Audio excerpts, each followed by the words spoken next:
ஒரு தவறு செய்தால்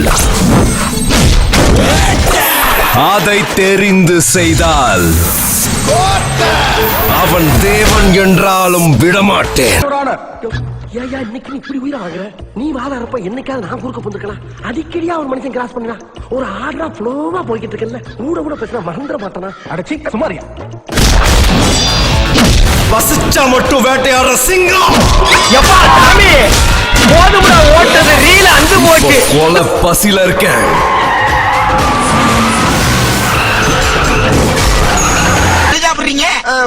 ஒரே ஒரு ஊத்தப்ப வேணுங்க. ஒரு நிமிஷங்க முடிச்சா கேட்டு போங்க. சொல்லுங்க என்ன பண்றீங்க?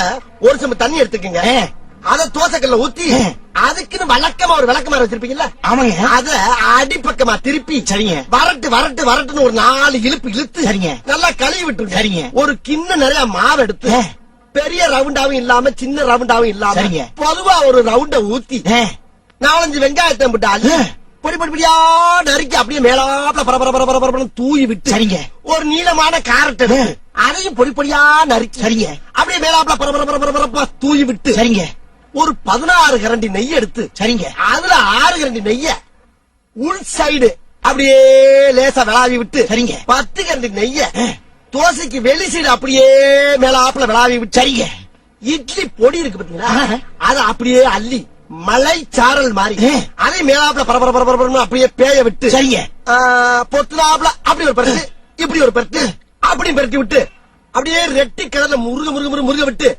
அழகா மடிச்சு கமன்னு ஒரு ஊத்தப்பத்தை எடுத்துட்டு வாங்க. சரிங்க அன்னைக்கு ஊத்தப்பம் வேட்டையாடுங்கிற வெறியில இருக்க. எதிரில எவன் வந்தாலும் ஏறி மிதிச்சு போயிட்டான். போங்க தம்பி, ஊருக்குள்ள போய் காட்டி பாருங்க. நாங்க அடி வாங்காத ஏரியாவே கிடையாது. எவ்வளவு அடி வாங்கினாலும் சத்தமே வராது, ஓடுனது கிடையாது. ரிஸ்க் எடுக்கலாம், எனக்கு ரஸ்க் சாப்பிடுற மாதிரி. சார், சினம் கொண்ட சிங்கத்தை சிறையில் அடைச்சிங்கன்னா அது செல்லையே செதைச்சிரும். பரவாயில்லையா?